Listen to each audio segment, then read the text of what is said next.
Hello, my favorite people. Guys, we need to talk. We need to talk. We need to have a family meeting. But first, I need to do a few things, and then we're gonna sit down and have our family meeting.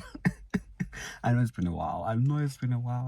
But we are gonna have to talk. I just wanna rush out quickly.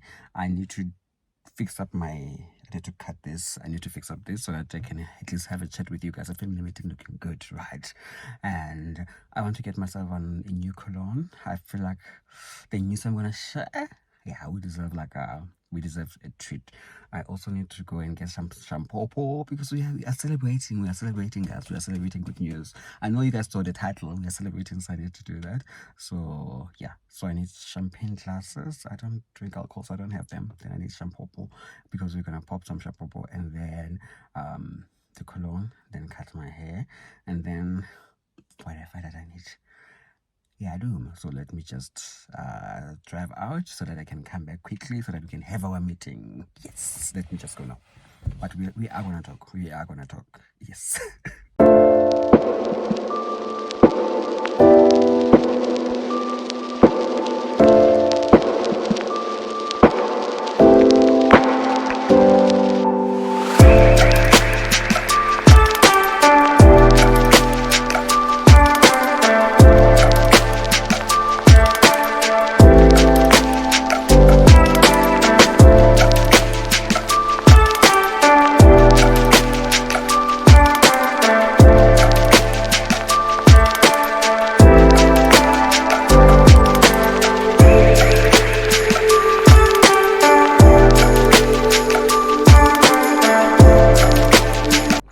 You see, I'm back now, guys. We can have our family chat. Haircut done. The beard also is fixed. So yeah, I managed to get a few things. I'm gonna show you. Then we sit down and then we talk. This is so exciting. I feel like today it's Sunday. I feel like I've been so happy since Thursday. Because we work so hard. We work very, very hard, and then wow, guys. But anyway, we'll talk about this. Welcome to my YouTube channel. I think I haven't said that. Welcome to my YouTube channel. I'm Sapo Magwaba, but you can call me the Mad Guy T. I haven't said it in forever. Yes, let's go. We are back, baby. We're so back. Let me show you guys what we got. My lips look so crusty. This is why I had to leave. Crusty AF because of the villages, but you know what? It's okay. Let me show you guys what I had, and we're gonna have a little chat and catch up, have our family meeting. It's long overdue. Yes. So we got this, baby. We are popping. We are celebrating, guys. We are celebrating. I looked for flutes. Oh, because I couldn't find them. Oh, I had to. You know what?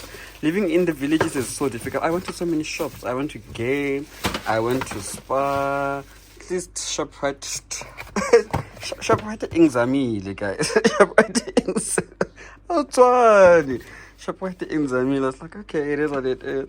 And then I went to Woolies. They have the best diffusers. Sure. We may not have Woolies food, but at least we have Woolies clothes. So I got like a nice diffuser. I know we have had it before. It was $2.99. This one, it smells very nice actually. It's like, okay, where's that price? Where is that? Well, yeah, it was $2.99. Got the diffuser and then some hand and body lotion, but mostly it's gonna be for the hands. Yeah, in the bathroom. And I got a hand wash as well. Yeah, some Cool Mint hand wash. And then I also had some distraction. Gotta distract these human beings. Yeah. Yeah, we can't be smelling all terrible in front of people. And all of this is actually the reason we had disappeared. And then this one, it was during my birthday. My colleagues got me a gift card. I've already used the gift card. Yeah, I used the gift card. And then I have another thing that I want to show you guys. And then this one, when my colleague was leaving us for greener pastures, she got us a nice goodie bag. I've used most of the things, but I still have some inside here. Like for example, she got me a scissor, but I have one, so still have this one there.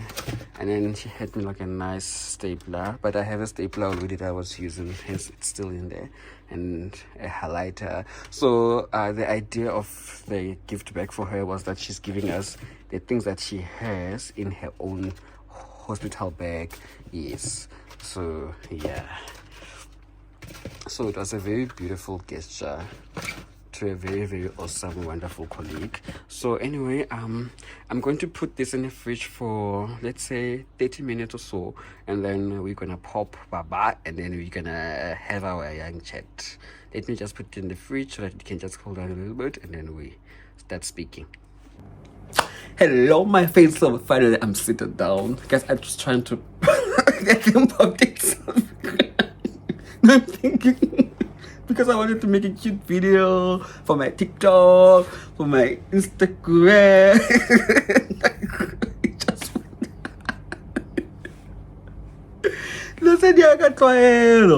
Oh my goodness, but I've missed this so much. Guys, we are finally back. I want to say also, anybody who's got to my DM was like, please come back to YouTube. Man, go, because there was no way it's gonna come back. But now we are back. We are so back. I've wanted to do this for quite some time, but I was actually very, very busy. As you guys have seen, we are a new diploma. There's a new qualification on board. Yeah, so I was busy studying. So how did we get here? Okay, let's rewind a little back. So like, yes, but before we rewind, I just want to say, yes, I did obtain my diploma in child health, yes, of the Colleges of Medicine of South Africa. So the diploma in child health is one of those qualifications that you do. Initially it was actually meant for people who didn't want to specialize, but they wanted more exposure into child health, so that you can just have a broader idea on how to manage children and acute setting, chronic kids, and all of that.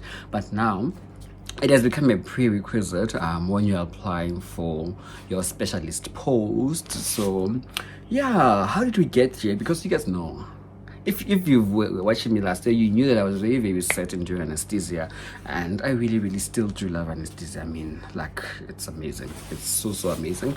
But so I work in a regional hospital. So let's take it back a little bit. So this year I started my job at a regional hospital. I didn't choose this hospital. This hospital chose me, and I thought I was going to do anesthesia here, but I couldn't do anesthesia here. I was like, okay, I got peds, and I went into peds, and I was like, okay, cool, let's do this. Kids are great. Kids are amazing. I love children. Actually, I love medicine. You can put me anywhere where you want in medicine, I will thrive. But I actually enjoyed kids. I enjoyed my work, and it was very, very refreshing, because if you followed me in internship, you know that I enjoyed my internship experience. I loved the rotations that I did in internship. I just hated the last one. It was 6 months long. It was family medicine, and for me it was the people. Like, I just found that there was just a lot of bullying, and then the seniors in the clinics, they were just not serious. And for me, it just killed my morale, because I was like, is this what we are doing? Is this how we are treating our people? So I really didn't enjoy it. So it was very, very refreshing for me to be enjoying work again. And working in a regional hospital, it meant that people from the district would call me to refer their patients to me. They would call to ask for advice. So imagine when you're on call and someone from the district is calling you to ask for advice. I'm like, dude, you've been working for more than 5 years. Like, what do you mean? I just arrived. Why are you asking? So I felt so overwhelmed, and it made me feel a little bit small, and it was as if I was thrown into the deep end, because we were really seeing, like, we've seen a lot of the cases. And for me, I sat and I thought for myself, how do I improve myself?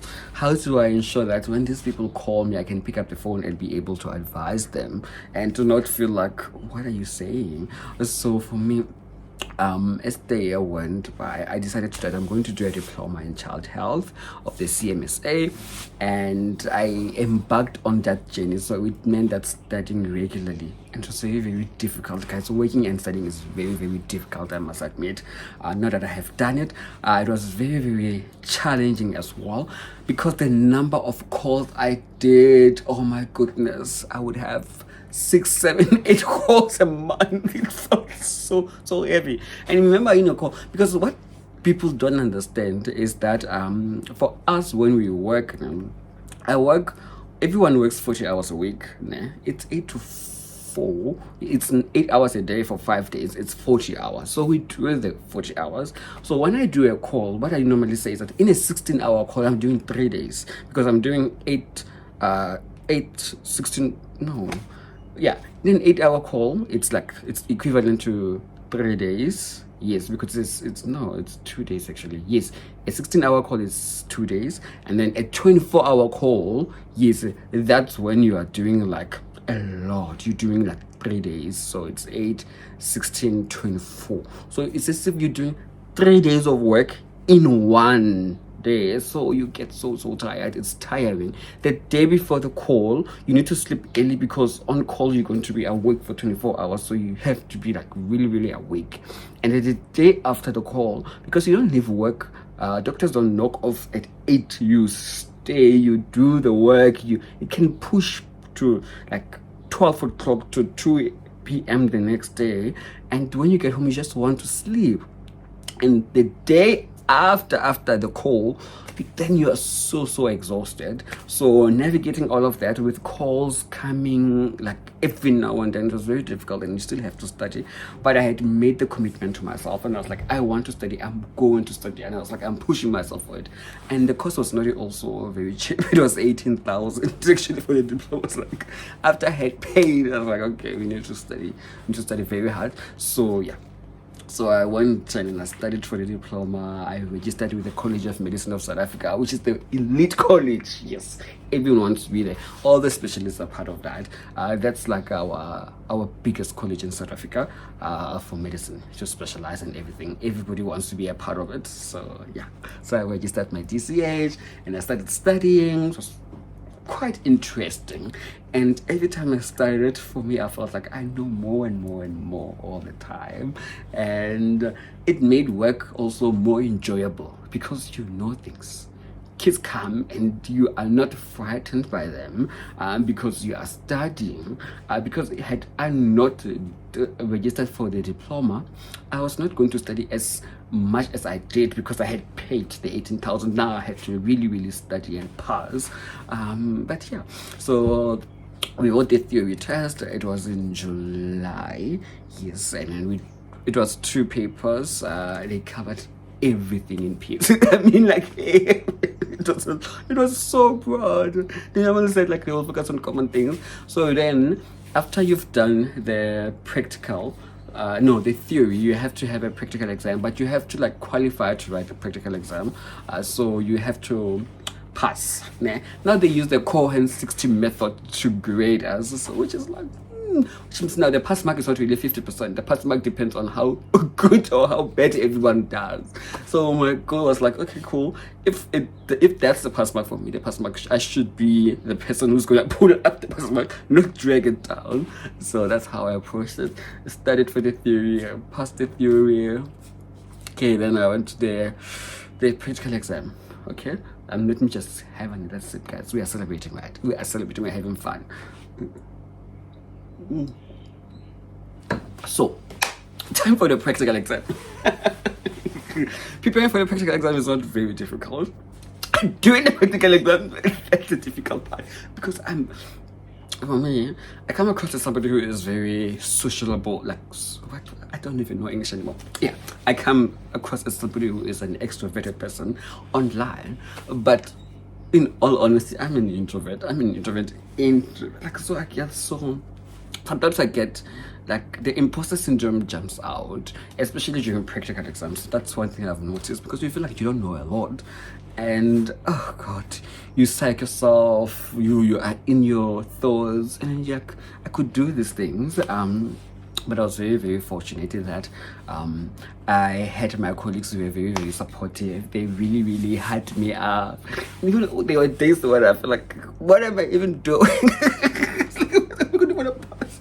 My colleagues would be like, no, you'll pass, you'll do well, you are smart. My HOD was also so amazing. She would always be like, you know, I know you pass, like, I know you know this things. And like, guys, please know I'm drunk. Everybody, it was as if everybody's throwing life jackets at me, and I felt like I was drowning, but I felt like their support made me like push really through. The practical exam was 6 stations, 1 history taking, 1 communication station. So I pride myself in like the manner in which I talk to other people. Like for me, I listen. Like in medicine, I've learned to really, really listen to people, listen to the things that they say, listen to the things that they don't say.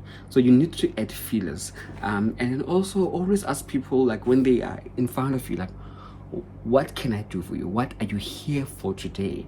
And then because you'll see, when you work in district hospitals, when you work in regional hospitals, your patients come with a lot of issues, but they have the main issue that they want you to fix for them.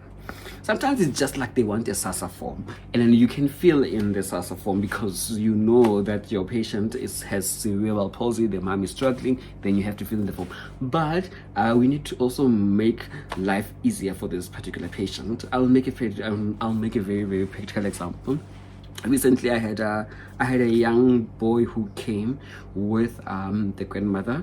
The mother is somewhere away, and throughout, like, the child was in the clinic. So you can, when you come in, you get into the clinic, you can observe your patients. So the child was very, very rowdy, overly stimulated, and I knew that kids with autism, they don't like noise, and clinics are generally noisy. So I took them out of the noise area. We went to the back so that we can just have a normal discussion and sit down.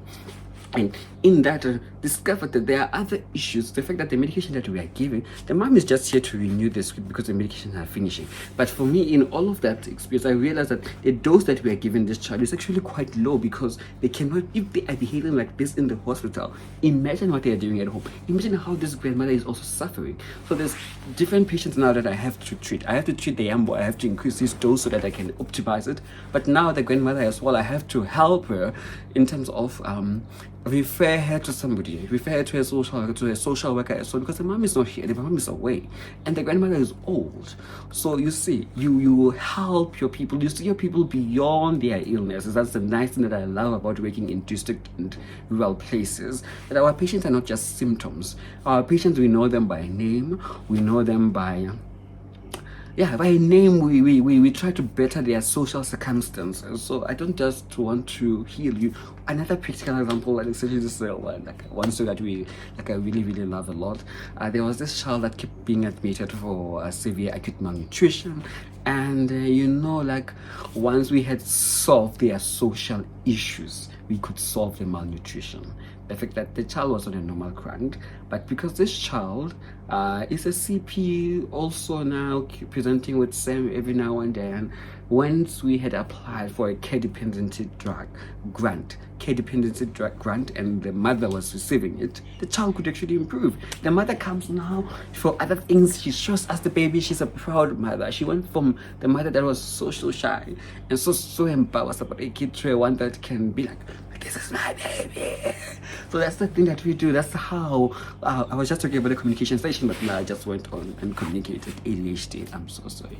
So that's the little things that we do for our patients that really, really make a difference. And then we had the skills station. Oh, skills. Skill station was very, very interesting, because there's different skills that they can ask us. Like, guys, I was really deep in my thoughts that day. And we did the 6 stations of the practical exam, and at the end of the long 6 months, came out on top. Passed. Yeah. That's how we passed. So that's the reason I couldn't really shoot YouTube videos. I felt like I wanted to study so badly, and people often say people post their wins online and not their failures, and sure guys, it's so true. It's not a good thing, but it's true. I will explain why I'm saying that.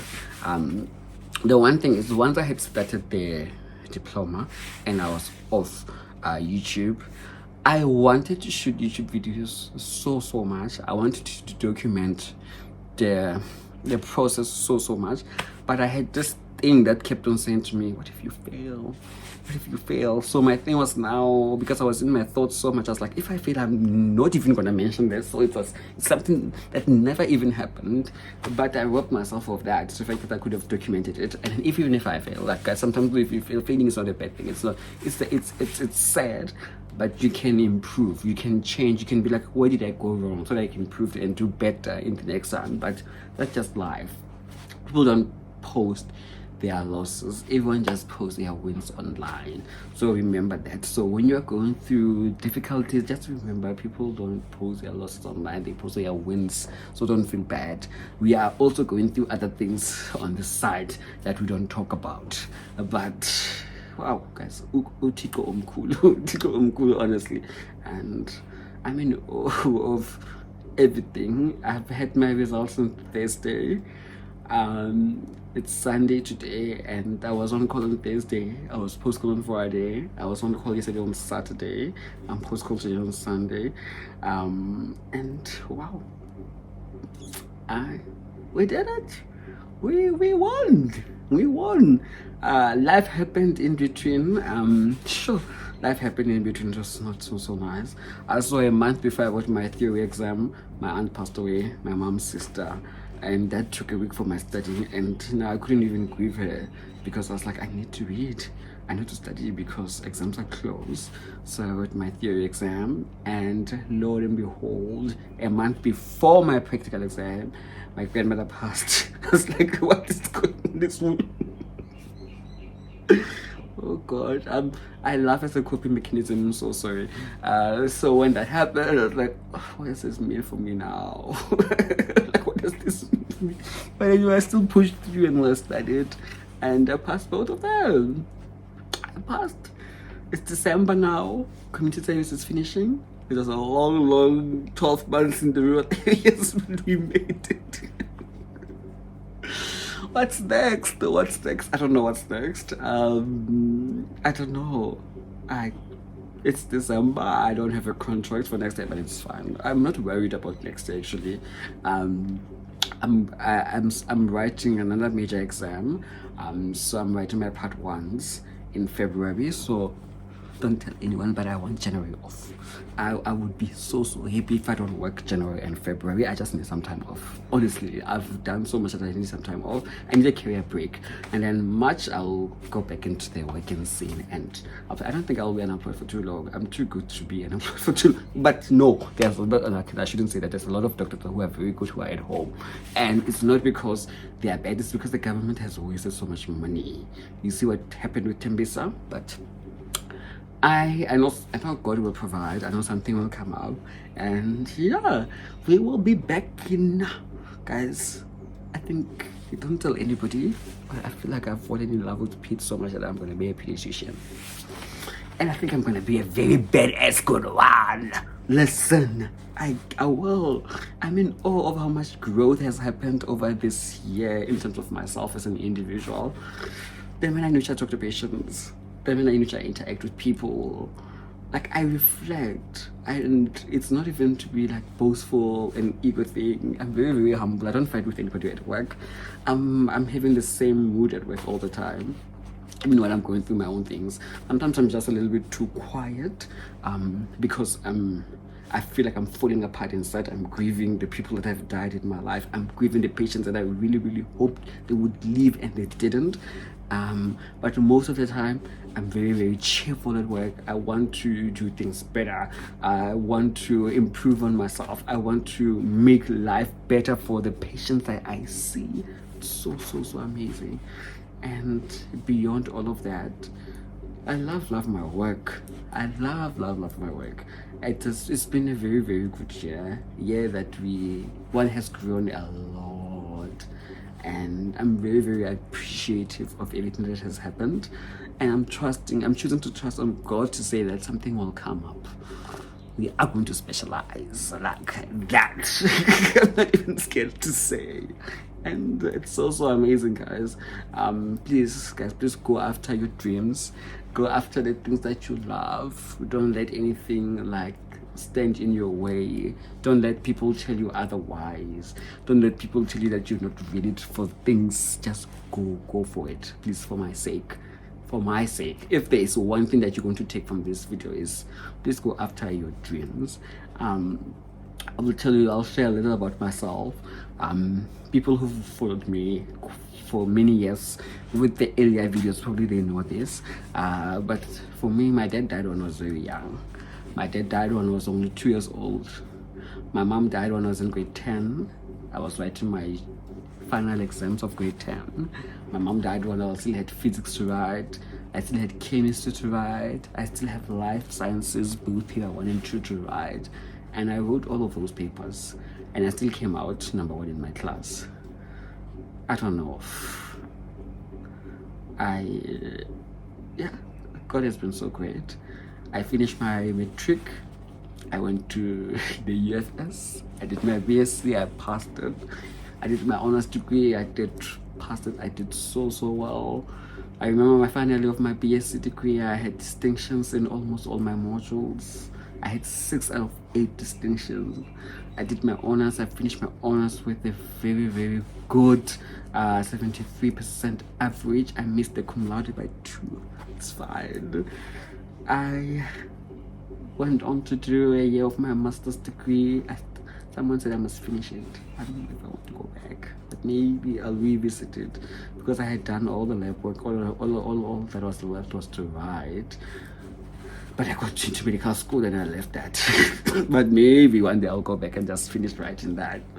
Then I went to Stellenbosch, and mind you, in all of this, I don't have like proper funding. Like, God is just providing. I went to Stellenbosch. That's a very roller coaster ride, which I really enjoyed, which I learned so much. And we got our MBCHP, and we left our mark, and we started working, did my internship, was doing my community service now. Now I have a diploma in child health of the biggest college of medicine of South Africa, where all the doctors want to be a member of this college, and we did all of that. A young orphan with so much stacked against them, they rose to the top. We're not at the top yet, but we are getting there. So I don't want to be very, very emotional, but I'm preaching now. Yes, so what I'm trying to say is that, guys, go after your dreams. Don't let the barriers that are there to hinder you from believing. You know, sometimes I used to tell people that I wanted to become a doctor when I was in high school, and it was like, really? Like, look where you are, dude. Do you see any doctors around? Do you see anyone of us becoming doctors? I guess all old. You know, in my high school, the marks that I received, those were like history-making marks in that school. And no one has gotten that average. No one has produced such results since I've left, because I trusted myself. One thing about myself, guys, I'm a go-getter. If I put my mind to something and I'm like, I'm going to do this, I go for it and I do it.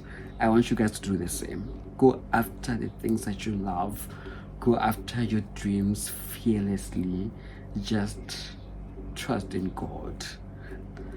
Jeremiah 29:11 says, I have come so that they may have life in abundance. This is the one that I'm quoting. I'm quoting the wrong script, but please go read that script.